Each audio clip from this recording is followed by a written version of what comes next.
this video, I spent 100 days underground. The caving system offers very few potential food sources, and the variety of materials is limited. So we will have to be creative with the blocks available to build an awesome underground base filled with everything we need to survive comfortably in the otherwise cold and inhospitable caves. On top of that, we will constantly be surrounded by monsters who make it their utmost priority to try and make me lose my hardcore world. As we won't necessarily be spawning in a lush cave or near a mineshaft, we will start off with a single spruce sapling. Otherwise, the first 20 days of the video will just be me punching stone for hours, and I think most of you will have fallen asleep by then. And of course, if you end up enjoying the video, you can show your support by subscribing and getting some Tootsie merch to wear while watching future videos. I expect this will be quite the challenge, so without further ado, let's jump into the video. So there we are, guys, and we've got some wood barely out of reach, which is a bit frustrating, I have to admit, but all is well because we've got a spruce sapling. Now I'm gonna collect some of these mushrooms, but I don't think there's any brown ones, so we can't even make some stew with them. Now I need to find a place to plant the tree, so I guess maybe down here, and I'm gonna have to be extra careful about mobs because I have no way of protecting myself. Let's start digging some dirt so that we can make enough space for the tree to grow. So the first few days of this video are not going to be that interesting, but I hope it's going to get better as we go on. So we've got 1, 2, 3, 4. Do they need 5? Don't tell me I'm gonna have to mine the stone wall. This is not gonna be fun. I'm a bit worried because there's not enough space even at the top, so this is a bit of a nightmare. Wait a minute. I think I'm gonna have a look over here. Okay, so we've got some sunlight here, but we also have this space that is entirely covered, so I guess we can just plant it here. Honestly, I have no clue what to do while we wait for the sapling to grow, so I'm just gonna collect loads of dirt. But yeah, this isn't super fun. To be fair, we could maybe have the first fact of the video. I've never done a fact so early, but we literally have nothing else to do here. And it seems fitting to have a fact on dirt. The soil beneath our feet consists of 4 components: minerals, organic materials, air, and water. Soil is actually filled with life, and the organic materials include both dead organic matter as well as an abundance of tiny living organisms. There are not only worms, ants, or other insects, but a multitude of bacteria, fungi, algae, and protozoa. And for a bit of etymology, proto means first and zoa means animal, and they are basically one-celled animals found worldwide in most habitats. And for a fun fact, most humans have at least one species of protozoa inhabiting their bodies, but we also have trillions of bacteria, so there's no need to ever feel lonely. This was no doubt one of the most boring days I've ever had in Minecraft, because I couldn't do a single thing without wood, so I just stared at the sapling from my little dirt hole. But on the bright side, I got dinner. I got so bored of waiting that I decided to lure a skeleton over to my dirt hut, and this was a very risky mission because arrows hurt so bad when you've got no armor. I decided to punch his feet instead, and a second skeleton came to help me. Once I had the bones, I was able to grow the tree, and we finally can craft a wooden pickaxe. I immediately mined some stone to get a nice set of tools, and I guess now we can truly start the adventure. Now I have to keep in mind that since my little altercation with the skeleton, I'm really low on health and I've got no food, so we're really gonna have to be careful about that. So first we're gonna grab some coal to make torches, and I'm gonna use the rest of the bone meal I have to try and get some wheat seeds. And there we go, we've got our first one. So we're gonna plant them all down here next to the water, and this is the perfect opportunity to get plenty of resources risk-free, because I can just use some doors to make air pockets. Wait, I'm actually gonna use the bone meal to grow some of them because I'd like to get some bread as soon as possible. And while we wait, it's time for some mining with music.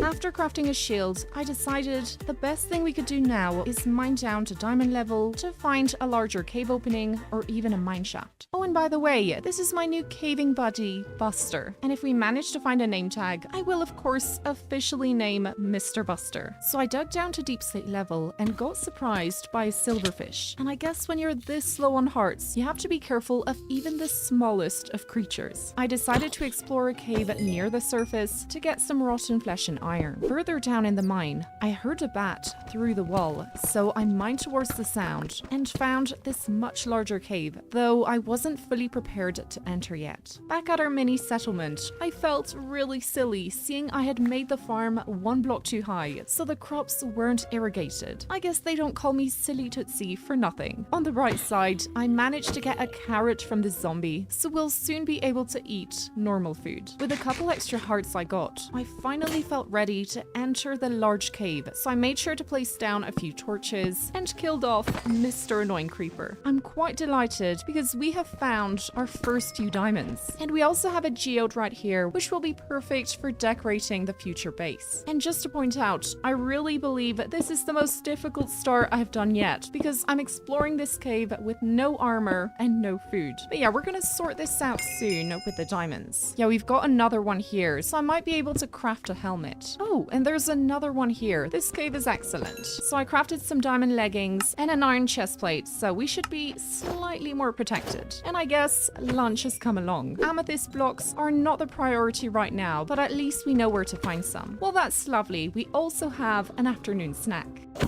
And of course, he didn't drop anything. Now I saw this guy. I mean, if there's only one, it should be fine. And look at that, we've got 2 more diamond veins. Yeah, Tootsie is getting diamond armor before a proper source of food.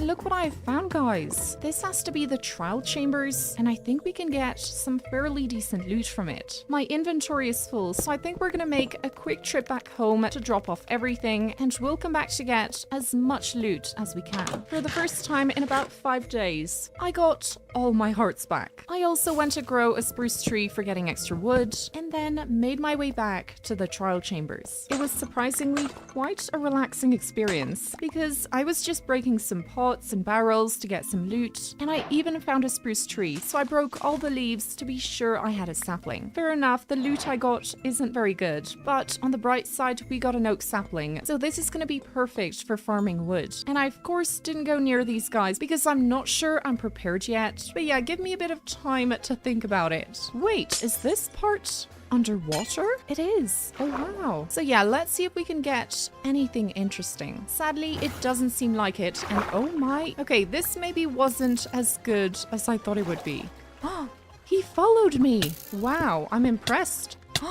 Oh my goodness. Oh no. Yeah, this was all very relaxing until now. So I think that's enough risk-taking for the moment. And I think now we're gonna focus a bit on planning out the base. So first of all, I'd like to figure out where the trial chambers are so that we don't bump into it while building. What I'm gonna do is mine around it, and we'll see how far it goes. I'm tempted to strip mine for a full day just to see where we land. While Miss Tootsie goes on a mining spree, let's learn a bit on our solar system. The sun and the planets formed together about 4.6 billion years ago from a cloud of gas and dust. A shock wave from a nearby supernova explosion probably initiated the collapse of this cloud and formed a solar nebula, which is a spinning, swirling disk of material. In its center, gravity began to pull more and more material in. Eventually, the pressure in the core was so great that hydrogen atoms began to combine and form helium, releasing tremendous amounts of energy, and with that, our sun was born. As for the planets, matter farther out in the disk was also clumping together. These clumps smashed into one another, forming larger and larger objects. Some of them grew big enough for their gravity to shape them into spheres, becoming planets, dwarf planets, and large moons. So I've come across this lush cave, which means we can now get some moss, azalea bushes, and diamonds, I guess. But yeah, more importantly, we've got berries. So I went around the cave collecting some ores like iron and gold. And of course, I also got plenty of moss blocks and berries. And right up here, we've got some lapis, which reminds me, we need to remember to start preparing for enchanting. And with all that, I almost forgot to get the diamond. As we continue mining, I would like to clarify something about the previous fact. A supernova is the colossal explosion of a star. Stars shine due to the nuclear fusion reactions in their cores, which process hydrogen into helium, releasing energy in the process. When the pressure drops low enough in a massive star, gravity suddenly takes over, making the star collapse in just seconds. And also, what's the difference between a sun and a star? A sun is a star with planets orbiting around it, like the sun in our solar system. Many stars have no planets, so while all suns are stars, not all stars are suns. And look at that! After all this mining, I've landed right next to 2 chests. So if we don't have a name tag for Buster, I'm gonna be very disappointed. And there we go, indeed, we got one. And we actually have 2 name tags, so we can even get a monster friend. Just before we explore the mineshaft, I'm once again gonna drop off everything at the base. Okay, now it's time to explore the mineshaft.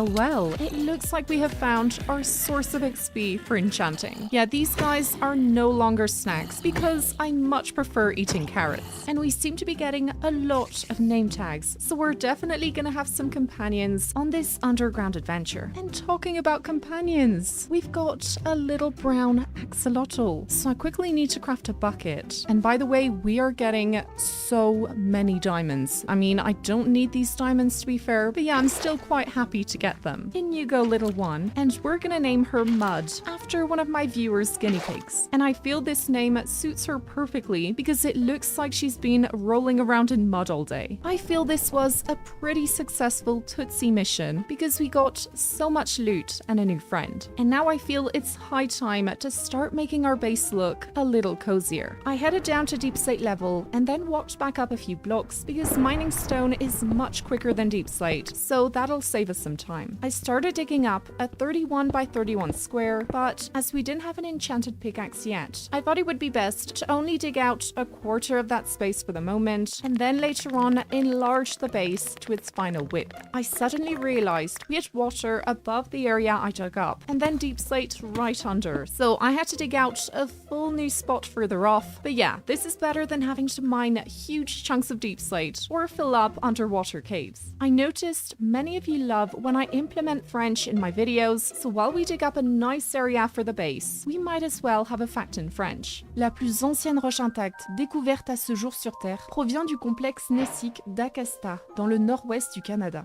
Les datations du zircon de ce gneiss remontent à l'éon AD1 à 4,02 milliards d'années. D'ailleurs, le zircon est simplement un minerai, et les zircons de Jack Hills en Australie occidentale, datés de 4,4 milliards d'années, sont considérés comme les plus vieux fragments minéraux jamais découverts. L'AD1 est d'ailleurs le premier éon de l'histoire de la Terre. Il commence avec la formation de la Terre il y a environ 4,6 milliards d'années et dure approximativement 600 millions d'années. Donc premièrement, un éon est la plus grande division des temps géologiques regroupant plusieurs ères. Et quant à l'AD1, il tient son nom du dieu grec des enfers, Hadès, compte tenu des conditions extrêmement difficiles qui régnaient alors à la surface de la Terre. So now that we've got the place all cleared up, I would like to grow a large spruce tree. But the thing is, they need 14 blocks above them, so I'll probably have to clear a large square in the ceiling. So at the moment we've got 11, so we still need to clear a chunk about 3 blocks high. And I think it needs some extra space around, so we're going to remove 2 blocks on each side. And now I'm just going to hope it's not going to use up too much bone meal. So spoiler, it needs way too much bone meal, so what we're gonna do instead is prepare for the nether, and we can just let the tree grow naturally. I'm gonna make a temporary pond for mud, because I don't want to accidentally pour this bucket on lava. So missus, please don't go running around and suffocating while I'm gone. I'd seen a lava lake in the cave we found, so I'm straight away heading back there. So off we go for some not boring at all obsidian mining.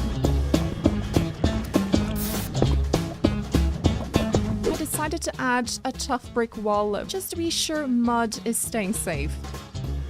Oh wow, it just grew in front of me. We were about to head in the nether, but I guess we should chop it down first. Oh, wait a minute. I need to go get some golden boots first. That's a bit better. We're only gonna focus on 2 things. So number 1 is finding a nether fortress, and number 2, I would like to find a warped forest for collecting some ender pearls. Yeah, these brown mushrooms would have been perfect for making stew at the beginning. But yeah, there was no way I could go in the nether at that point. So yeah, we need to stay realistic. But I'm still gonna take them, of course, for decorating the base. And look at that, we've already found a nether fortress. We're not gonna waste any time, so I need to find the blaze spawners. And I will get the nether warts, of course. I looted a couple chests, but I didn't get any great loot. Further off, I spotted a blaze spawner, so I made a little safe area next to it, and I killed off some blazes with my bow. I didn't find a warped forest, but we've got a crimson one right here. So my plan is grabbing this warped mushroom, and as we got some saddles in the fortress, I'm gonna be able to befriend a strider. Let's craft a fishing rod, and then we can combine it with a warped fungus. This is not much fun, but there weren't any striders nearby. Well, look at that. There's a warped forest, so we almost don't need a strider, but I mean, we've come this far, so we might as well. And hello there, little one. So you've got your saddle, and off we go to the warped forest. Now I just need to figure out where to stop. So we're gonna make a little hole here.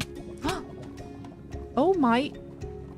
Oh dear. Yeah, riding a strider is very tricky. And I need to make a little enclosure so that we don't get stranded here. Sorry. Oh no. I feel so bad. The warped forest is up here, so we need to carefully make our way up. And we've got our first contestant for getting ender pearls.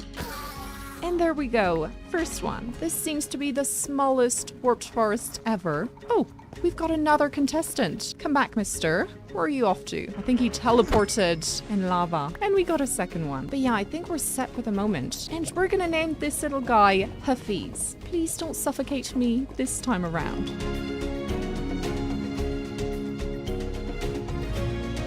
Do you know what? Instead of just abandoning Hafiz in the nether, I think we're gonna bring him back to the overworld because we don't have that many friendly creatures in the caves. So yeah, I don't want to miss an opportunity to have my friends close by. So first off, I need to make a slightly better staircase because this is a bit of a mess. And what are you doing, Hafiz? Stop it. I don't want him accidentally suffocating in the blocks. I'm not even sure how much he measures. So we're just gonna make some space to be sure. Okay, now where is the naughty lad? No need to rush, mister. Slow and steady wins the race. Almost there, and he's in. What do you think of my beautiful looking base? Okay, I agree, it's pretty terrible, but don't worry, I'll make it cozier in no time. I'd like him to meet mud, but we have to be careful that he doesn't fall in the water. So yeah, maybe it's best you stay away from the pond. No.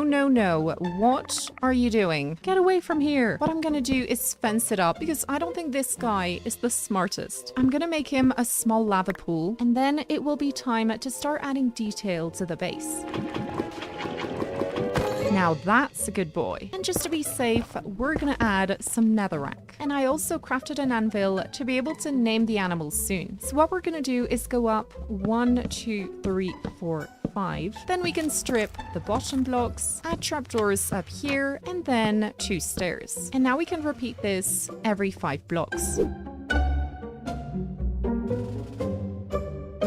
To be able to continue working on the base, I really need to get the wood situation under control. So I went back to the nether and found a soul sand valley, so I was able to collect some bone blocks for making bone meal, as well as this baby dried up ghast for having an extra friend in the underground Tootsie family. I planted and grew some single spruce trees because the 4x4 one was so slow to grow, and then I went back and forth between the old and new base to bring over all the stuff from the chests. After that, I put the baby ghast in mud pond so that she could already get to know her new baby brother. And to make him remain a baby, I bone mealed some grass to get a dandelion because we don't want a huge ghast to be flying around our already tight enough base. I also replaced the staircase with dirt to gradually bring some grass down, and I saw that Mud seemed to be very fond of her baby sibling. I crafted a golden dandelion and was delighted to witness another 4x4 spruce tree grow right in front of me. I noticed the nether portal looked pretty wonky, so I went to gather up some more obsidian blocks. I was starting to remove the old portal blocks when I noticed that the baby ghast was flying around, so I went to greet him, and his name will be Theo. I continued working on the portal to center it nicely with a stone arch above it. Out of nowhere, I was getting extremely lucky with the large spruce trees because they kept growing really fast, so I was quickly stocking up on wood. It was therefore time to work on the second layer, so I made some large spruce beams and then added some oak planks to make the flooring. We will of course be digging out the walls later on, but not before we get efficiency on the pickaxe, otherwise it will take ages. So the first little compartment will be the enchanting area. So I dug up a small chunk of stone and attached Theo because he was being naughty and flying all over the place. So I think it's time to focus on getting some books for enchanting because we still have huge chunks of stone to mine down. So let's see in which direction the stronghold is. I noticed it went in the same direction as the fortress, so once I was near it, I built a portal and noticed this funny dude enjoying a lava jacuzzi. So indeed, we are spawning at the surface here, but this is only to find the stronghold, and I will not be collecting any materials. I saw the direction had changed, meaning we were fairly close, so I went back in the nether and continued in the south direction. I found a flat surface to build a portal and went in. This time around, I stayed in the overworld and instead started strip mining in the direction the ender eye went, and for the first time ever, I landed straight in a library, which could not have been more convenient. I took the time to mine every single bookshelf there was, and with my inventory full, I made my way back home, and oh my, this hurts my eyes. I crafted the enchanting table and 15 bookshelves that I placed down nicely in the room I had dug out. We're going to craft a brand new diamond pickaxe to enchant it with silk touch, and then to get a couple more levels, we might as well just go mining for quartz.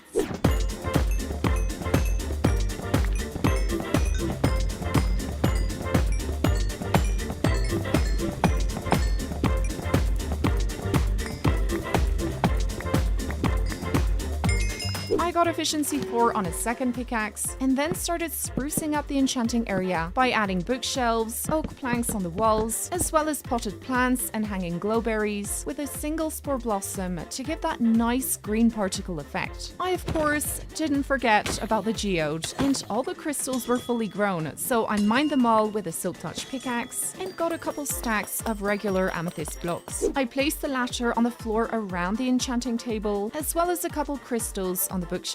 To add more detail on the wall, we're going to have 2 little openings with potted plants, and now let's dig out a second room. This one will be combined with the one right next to it, and I plan to make a cozy lush area with a nicer pond for mud to swim in. But right before we do that, I think we should clear out the last 3 chunks of stone to really get a proper idea of how the base will look. And as we do that, we will of course have another fact. One fascinating thing that I've never fully been able to comprehend is the black hole. A black hole is an extremely dense object whose gravity is so strong that nothing, not even light, can escape it. These objects aren't really holes, but instead huge concentrations of matter packed into very tiny spaces. Every object in space has an escape velocity, which is the minimum speed at which something must move to escape the object's gravitational field. On the surface of the Earth, the escape velocity is about 11 kilometers per second, meaning that anything leaving our planet must travel faster than this to break free of the gravitational pull.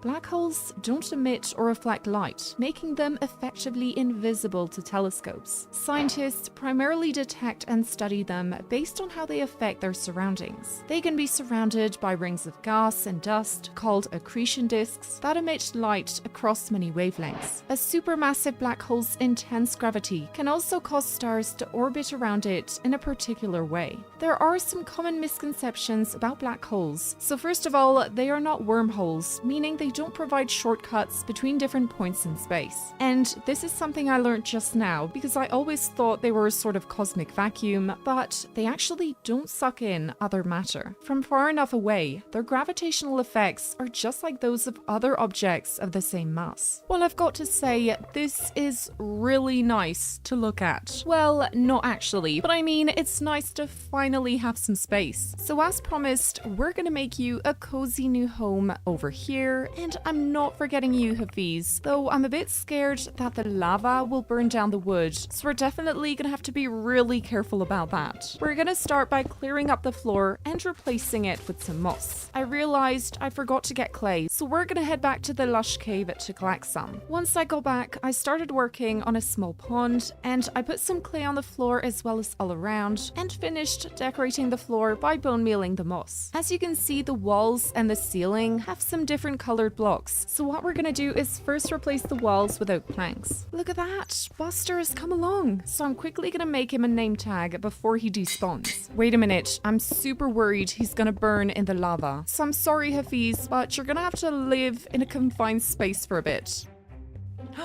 I got him! Wait, let's see if we can see the name tag. Okay, this is pretty difficult because Buster loves flying around everywhere. I think he's looking for somewhere with no light. So I'm just gonna make him a little space here in case he's interested. Yeah, having a pet bat is not the easiest.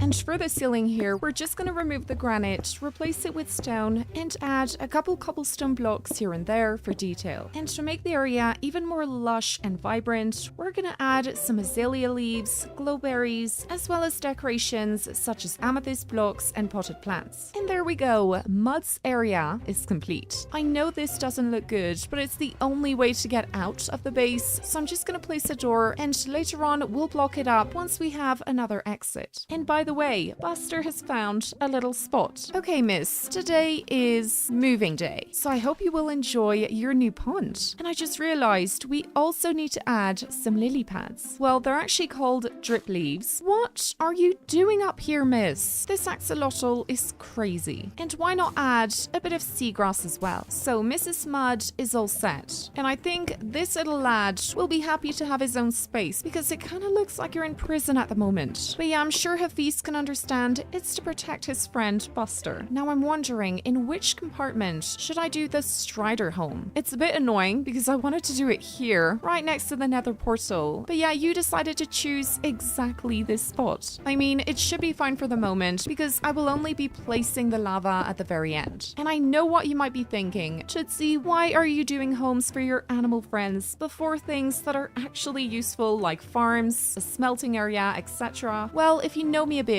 I love animals and Minecraft creatures, so they will always be a priority for me. First of all, I replaced the walls with netherrack so that Hafiz would feel right at home. And then I had to pop back in the nether to get some warped forest blocks. And thankfully I had a second saddle from the fortress because I had to find another strider to travel over the lava. I collected some warped nylium, chopped down some of the fungus trees, as well as a couple plants. Our new strider friend will be Jordan. And as I was trying to make an enclosure to be able to find her easily, we got attacked by Ghost. So I guess Miss Jordan can roam around freely instead. Back in the overworld, I placed down some boats to try to catch Buster, but this wasn't really a success. I went back to the Strider compartment and replaced the floor entirely with warped nylium. I created a warped tree at the back and added some vegetation on the ground. I then gradually brought over some lava, and guess what? Hafiz is actually a very smart boy because he made his way over all on his own. Oh, and as for Buster, let's call this a major flop. And as for Theo, I tried to move him to the lush area, but the place he's in right now is hilarious, so I think we'll leave him here for the moment. Now, let's move on to something truly useful, the storage area. So I only made this compartment 3 blocks deep, and then added some double chests facing sideways to get as many as possible in. I only had 3 pieces of leather for the moment for making item frames, but I will go hunt hoglins later on to get more. Once I had all my items in the new storage area, I placed down 2 armor stands on each side to decorate, and now I think it's time to work on my own little space, which will basically just be a cozy bedroom. I used some barrels, a red bed, campfires, as well as vegetation like potted plants, moss, and azalea leaves. While I was working on the bedroom, another spruce tree had grown, so I chopped it down, but was struggling not to hit this zombie pigman, so I got him in a boat and named our newest member Hades. Before I forget, I I think it's time to start adding some farms. So I traced out a large square, added dirt with water in the center, and finally planted crops all around. I repeated the same thing next to the first farm, but had to leave the 4x4 spruce tree so that we can continue getting wood, although I will allocate a special compartment later on just for growing trees. Now I really need to finish enchanting all my tools, and I can't build a regular zombie spawner XP farm as I have no kelp. So instead we're going to find a couple more diamonds and then mine quartz for levels, all that alongside some music.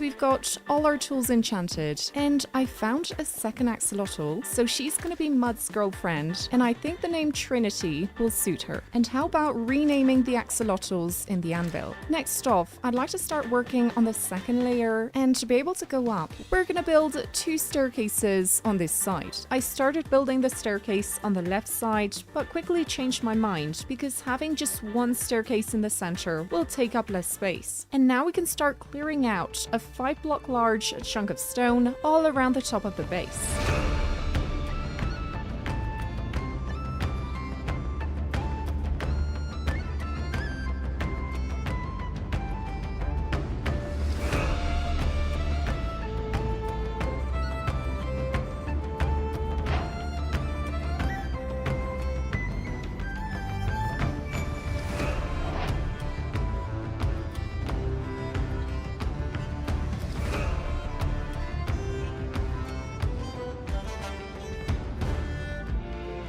It looks like we dug up a slime chunk. Hello, mister. Okay, let's see if he can jump down here. He died, but that's not an issue because we now have a cute slime couple. So we're gonna put them in the boat and they will be called Cyrus and Diana. So as the top layer is all cleared out, we're gonna repeat the same pattern we did down here with the columns and the beams. Now, did you know that seasons are caused by the fact that Earth is tilted on its axis by 23.5 degrees? The tilt's orientation stays the same relative to space all year round. Therefore, the northern hemisphere is tilted towards the sun in June and away from the sun in December, which explains why the United States and Australia have their summers and winters at opposite times of the year. Most of you already know that high and low tides are caused by the moon. The moon's gravitational pull generates something called the tidal force, and it causes the water on our planet to bulge out on the side closest to the moon and the side farthest from the moon. This same phenomenon is causing the moon to slowly drift away from the Earth because the bulge in turn creates a gravitational pull on the moon, causing it to accelerate slightly and move further away. I believe we've done a great job with the base structure, but I'm gonna have so many compartments to decorate. And I just remembered I didn't actually fight the mobs in the trial chambers, so I think we're gonna go ahead and have a bit of fun. And I'm thinking, instead of having this door here, maybe we can simply dig up a way through the portal. Well, of course, we had to have a bunch of water. Yeah, it's not the best for the moment, but I want to have some fun fighting monsters. I believe up here are the skeletons with the poisonous arrows. So let's have a bit of fun, shall we?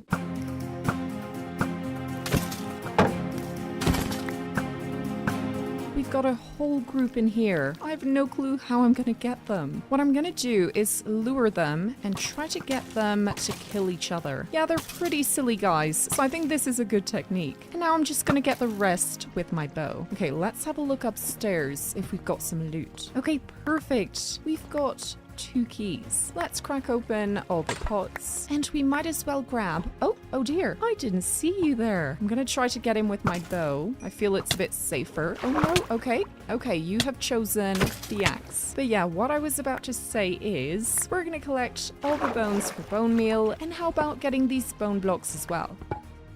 Oh dear. Now that we've got these keys, we need to find something to open. I'm gonna try this one first. Let's see.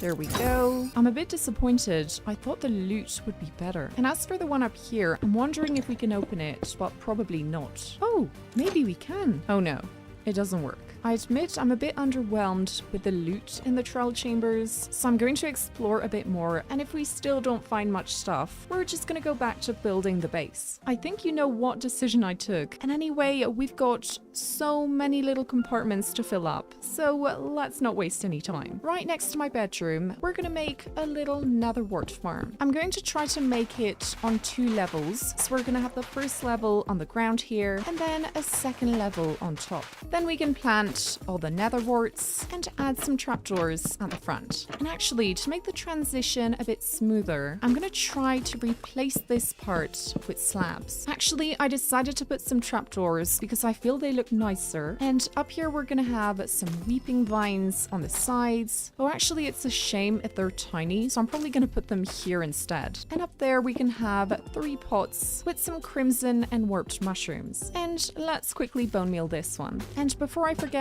let's add some lanterns to light everything up. Next, I've been crafting and smelting from this really ugly setup over here. So this time around, we're gonna go upstairs and build a proper crafting area that will look a bit like a kitchen. So first, let's transform this furnace into a smoker, and then let's dig out this compartment 3 blocks deep. I'm getting so many silverfish up here. I'd actually try to keep them as pets and put them in a boat, but they still despawned, so it is what it is. Oh my goodness. And we've got another one. I'm going to leave this stone as it is for the moment and maybe incorporate a bit of cobblestone for detail. And in the worst case, if it doesn't look nice once we're done, I can just replace it with oak planks. So let's start off with a row of barrels to make cabinets. Then right below, we're going to have the crafting table and the smoker. And I'm going to use some upside down stairs to make the countertops. And actually, this one will be the other way round because it's going to be a small sink. And of course, to make this smoker extra smoky, oh no, that is not what I wanted to do. But yeah, we're gonna place a campfire to get this nice smoke effect. I know that now you can craft some shelves using some stripped logs, so we're just gonna put a bunch in the kitchen. And for the final touches, we're gonna put a lantern in the corners, some water in the sink, and then a couple potted plants on the countertops. And of course, we can place some ingredients on the shelves. So the kitchen slash crafting area is complete, and I made these little windows on each side because we're gonna be planting some crops in the compartments on each side of the kitchen.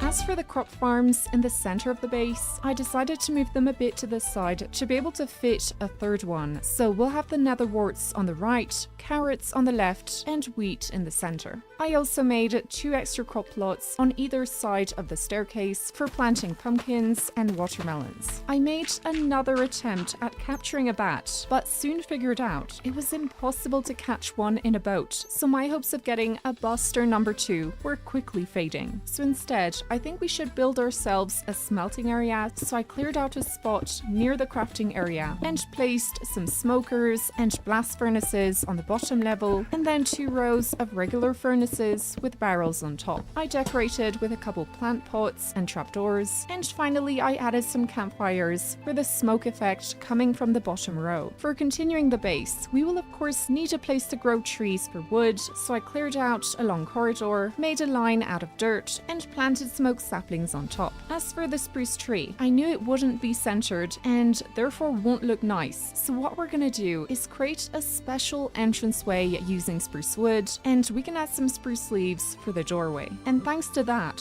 the large spruce tree will be perfectly concealed when we are standing outside, and we simply just have to dig up a 15 block high 6x6 square to make enough room for the tree to grow. To spruce up the oak tree area, I incorporated some stone bricks and cobblestone in the floor floor and walls. We have these smaller compartments in the corners, and I think we can transform them into some more storage, so the walls will be out of oak planks, and then we can place down a bunch of chests.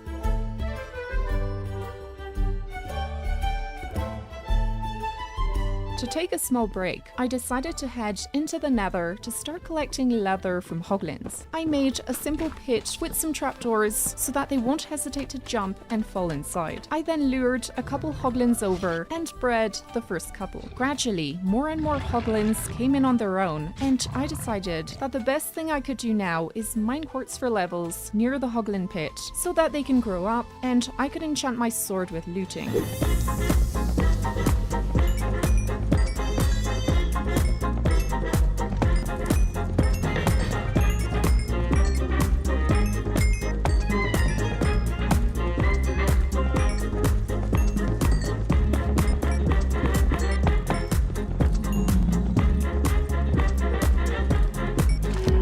Now that we've got looting on the sword, let's go ahead and get leather from all the adult hoglins. To collect the loot, we can simply place a warped fungus nearby to scare the babies away. I got enough leather to make item frames for all the downstairs chests, which will make sorting out my items much easier. I feel we made a nice amount of useful rooms, like for crafting, smelting and storage, so Miss Tootsie should be more than allowed to waste a bit of time making homes for her creatures. I was quite excited at that point because I had heard a bat upstairs, and yes, it's weird to get excited over a bat, but I dug over to the cave it was in, and there we go, we've got Buster number 2. As we don't have much sand to make glass underground, I might go back to the trial chambers to get the sort of copper windows instead. But first, let's quickly make a home for Mr. Hades. I brought the lad up in his boat using a lead and made him a nether-themed room with plenty of netherrack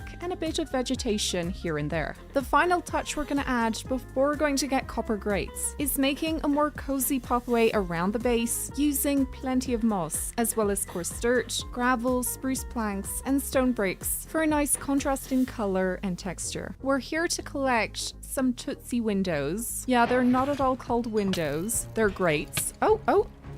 Wait a minute, didn't I already deal with you guys? Maybe it just resets after some time. Yeah, I definitely need to enchant my armor soon because it doesn't seem to protect me very well. Yeah, I'm just killing them from afar because we ain't got no time for that. Yeah, I think the rest I need to go kill them by hand because they keep hiding behind the pillars. And they love taking a bath as well, I noticed. Oh my goodness, they keep spawning. This is so annoying. I just wanted to get some windows for Buster. Please tell me this is it. Anyway, I don't need that many grates, so we're just gonna take a few and head back. So let's head up to see Buster, and now we have to be super careful that he doesn't fly out. So I'm doing 1 level of upside down stairs, 2 levels of copper grates, and finally we have another level of stairs at the top.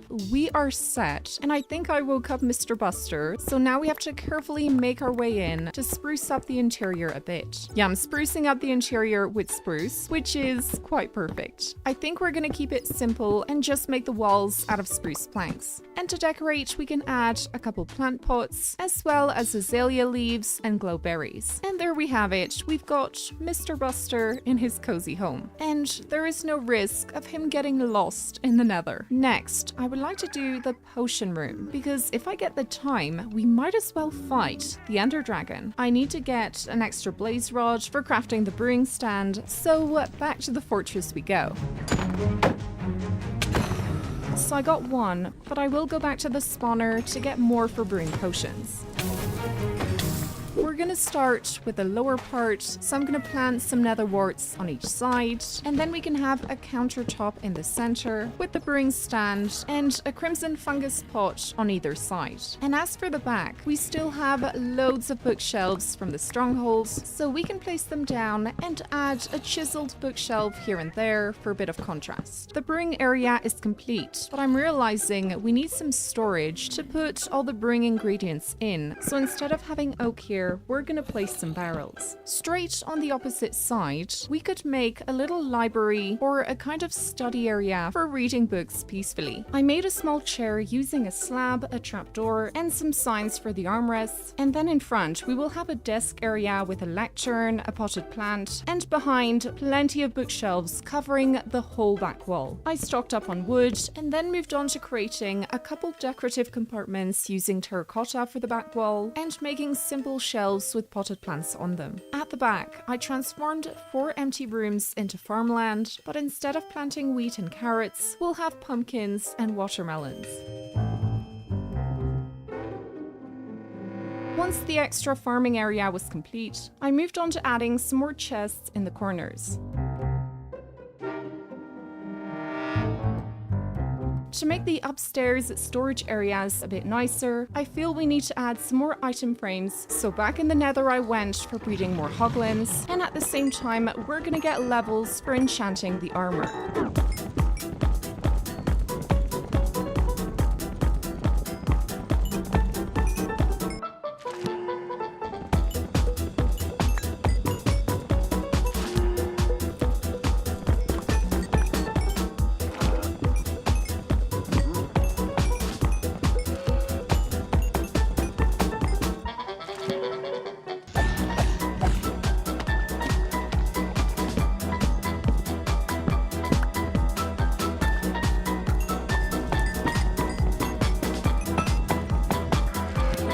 Armor and tools wise, we are ready to fight the dragon. But as this lady loves kicking us in the air, we really need to get some slow falling potions. So it's time to go back up to where we started to kill phantoms while still being underground. Do you know what? I will expose myself for like 2 seconds to the sky for the phantoms to spawn. But yeah, this is the only small rule break we're gonna have. So I'm gonna kill them from here. Oh, and maybe I should use the looting. Well, that didn't work. Oh no, this is not my looting one. Okay, never mind.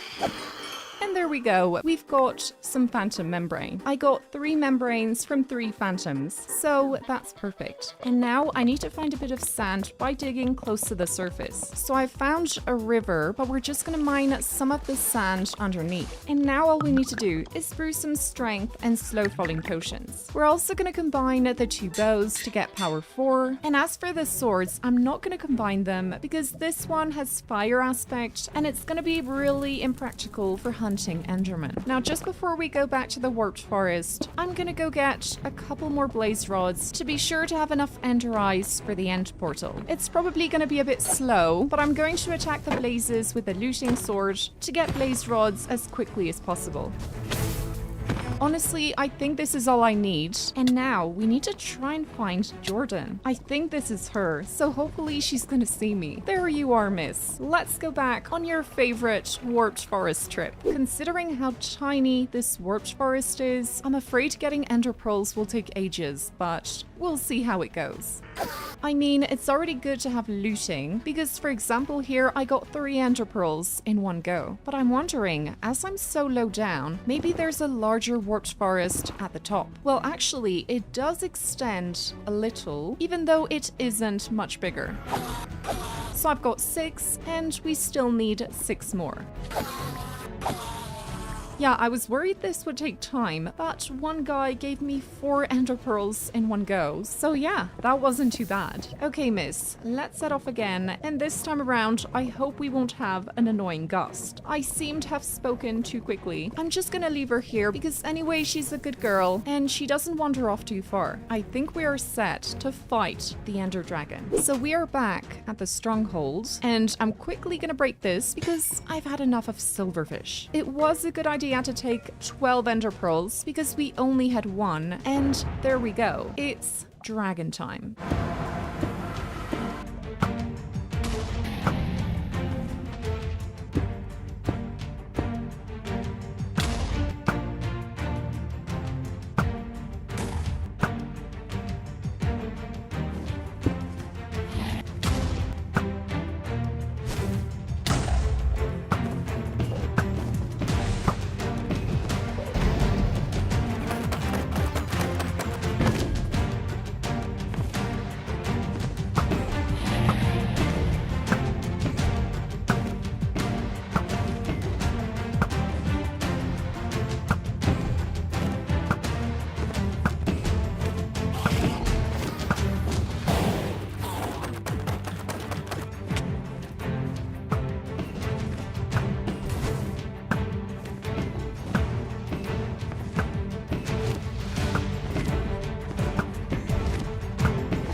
There we go. No more dragon.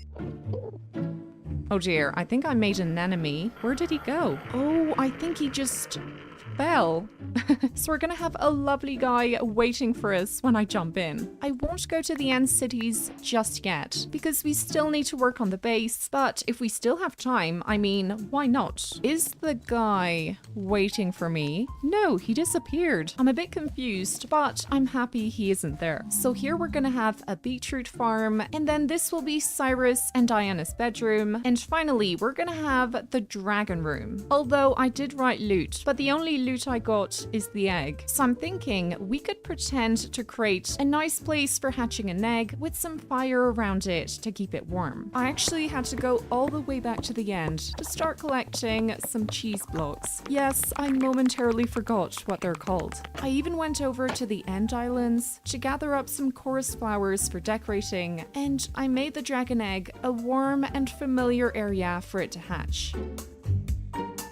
Next, it was time to take care of the slime couple, so I brought them over in their boat and created a fully green habitat, made entirely of moss with a bit of bright green vegetation to enhance it. I only had a single name tag left for Diana, so I introduced the slimes to their new baby pigman buddy, Oliver. And when Cyrus hopped in the back of the boat, I put the name tag on Diana so that she could jump around the place. And now, to finish off the row, we're of course going to work on the small beetroot farm, and it will look identical to the netherwort farm on the side, but of course with a slight difference in the plants used. For the next couple days, I'm planning on adding a couple more farms, a forge, shelving areas, as well as a cozy home for Theo. So why not do all that with the last fact of the video? Did you know that you wouldn't be able to walk on Jupiter, Saturn, Uranus, or Neptune because they have no solid surface? As you descend in their atmospheres, the gas just becomes denser and denser until it turns liquid due to the immense pressure. There's no distinct ground where you could put your feet. Let's fly back down to Earth to learn a bit more about our planet. At the center is the core, which is a very dense and hot sphere that spins slightly faster than the rest of the Earth.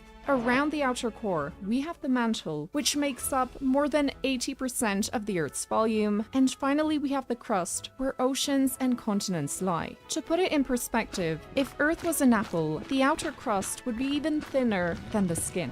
The Earth's mantle is mostly made of solid rock. The misconception of a liquid mantle arises from expressions like a subducted tectonic plate sinks into the mantle, or even continental drift, that implicitly refer to the liquid element. It is predominantly solid, but on geologic timescales, it behaves as a viscous fluid, sometimes described as having the consistency of caramel. Partial melting of the mantle at mid-ocean ridges produces oceanic crust, and partial melting of the mantle at subduction zones produces continental crust. Theo's cozy crimson room was finished, so I brought the lad over, and he reminded me to add some trapdoors on the upstairs farm, which had looked a bit off until then without me noticing. The base is almost done, and it really looks awesome. I'm done with all the compartments, except for one over here, and a second one up top. So as you can see, I wrote End City, and down here we've got one with a Trial Chambers theme. So my plan during the last 10 days will basically be to go on a big adventure to loot the End Cities, but also fight some of the more technical mobs in the Trial Chambers. So I guess it's time for Tootsie's final adventure. We're gonna start with the easiest, which is looting the End Cities. I know I said the previous fact would be the last one in the video, but finding End Cities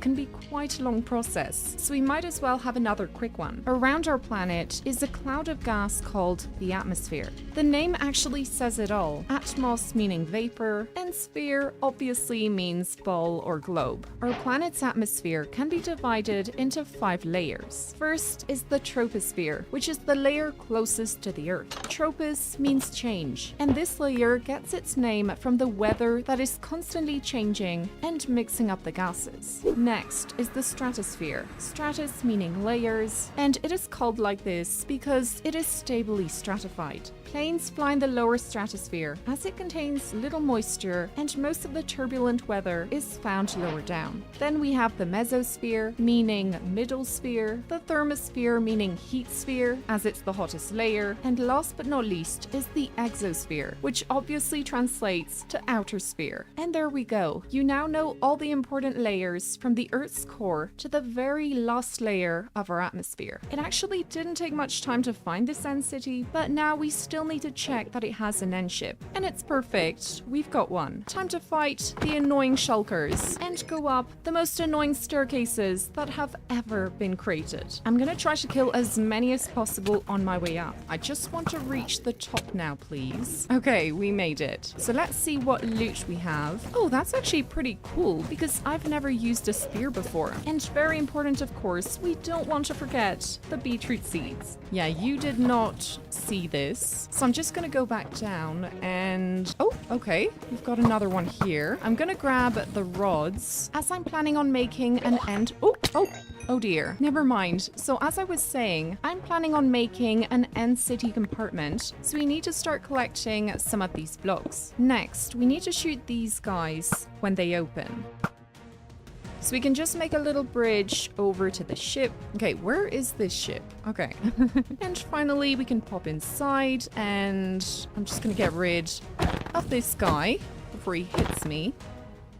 Come on, open up. There we go. And now we've got the most important item. I mean, how can you live in an underground world without the elytra? I never do that, but we're gonna get the item frame because I still need a couple for the storage area. Oh, and I just realized we're gonna have another dragon decoration for the Ender Dragon compartment. Before we start flying around the place, I will first of all kill this guy, but most importantly, we can loot some of these other buildings to hopefully get some more diamonds. We've got Tootsie enjoying herself so much, going up her favorite staircase. Yeah, I'm getting kicked in the face so bad. This is horrible. Now guys, I admit I'm a bit fed up of the shulkers, so I think it's time to try out the elytra. And off we go. It's perfect because we've got a portal right here. Yeah, it's really nice to finally be back. So first of all, I'm gonna place the dragon head over here. Wait, actually, we can barely see it. So maybe it can go up here? That's a bit better. So I want to try my spear again. So do we have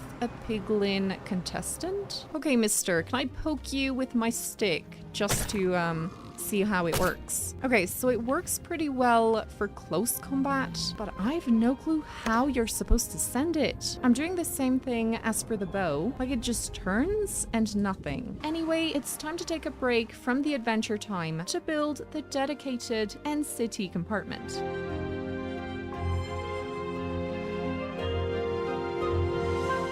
On day 95, I decided it was high time to update the corridor for leading the base, so I spent the day enlarging it and added oak and spruce wood for the walls and floor. And for an extra cozy feel, we can of course add some vegetation like moss and glowberries. I brewed some splash potions of health just in case we need them and made my way down to the trial chambers. I first stopped by some more bogged spawners, and no, I will not make things unnecessarily hard for myself, and we're just gonna kill them off from a safe hole in the wall. I got some loot that once again wasn't amazing, and continued on my way through the corridors to fight some more mobs. I was eager to head over to a larger room I'd found to face the breeze mob for the first time. I didn't know what to expect, so of course I used the same hole in the wall technique as previously, but when I realized these guys weren't that dangerous, I went out of my hole to attack the last breeze.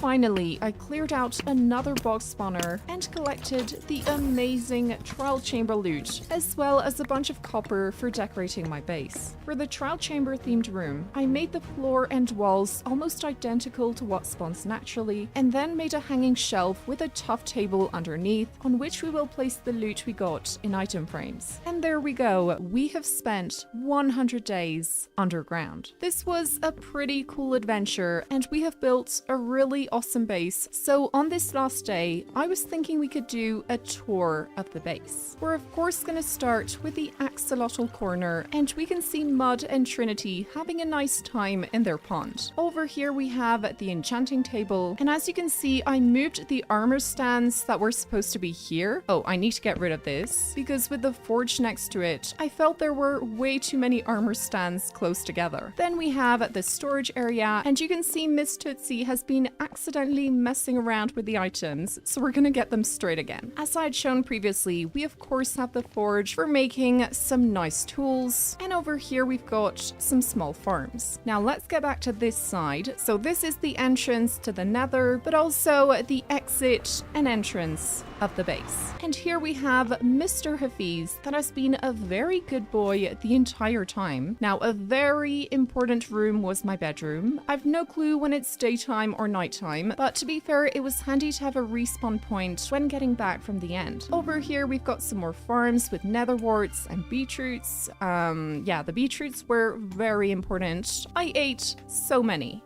Well, not really. Then we've got Mrs. Diana jumping around, and her boyfriend Cyrus in the boat, and of course, Mr. Oliver. Here is the Ender Dragon egg to show that we've been on quite a few adventures throughout this 100 days, and this next part shows it as well. Oh dear, where is Theo? Oh no. I had attached him to a lead over here, but now I'm wondering, did he suffocate or something? Wait, we're gonna get this guy in instead. Yeah, you're gonna be the Theo replacement. What are you doing with your head? Why is he going so slowly? Okay, this is weird. And of course, in the center, we've got a bunch of different farms for eating, but also for brewing potions. Straight up here, we've got the spruce farm, and on either side, we've got some more farms. Oh, and that reminds me, I need to kill off a few more hoglins to finish off the item frames. But yeah, it will basically look like over there. This compartment represents the immense fun I had getting kicked in the face by shulkers. And I also got a very important item when you're underground. I mean, imagine having to walk up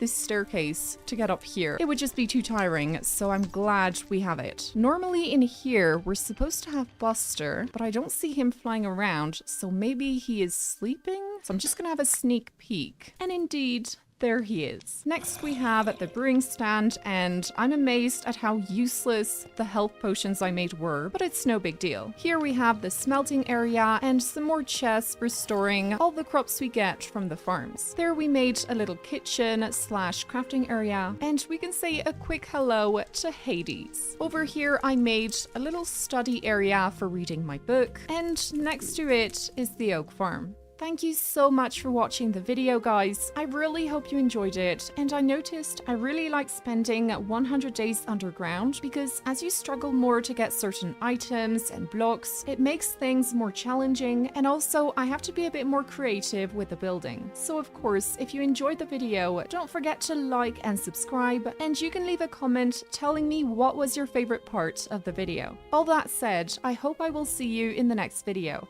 Love you!